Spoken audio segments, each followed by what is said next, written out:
The DC07 Origin has done a fantastic job at this huge performance test.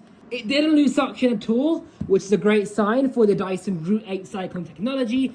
And now for the pre-motor filter, let's see how dusty it is. I can see some dirt falling out already. It's not a good sign, to be honest, because I'm not gonna lie, I did overfill the bin a few times around the back of the bin, so it's not going to be clean. But considering all that mess, that's not horrendous, is it? You can still see the blue filter.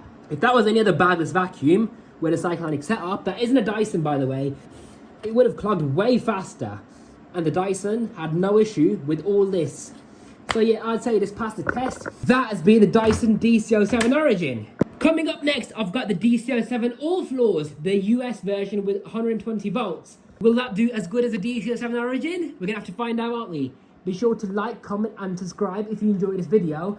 And I'm looking forward to the DC07 All Floors from the USA performance test. This has been your host T from Power 786 signing out. I'll see you in my next video. Take care, bye for now.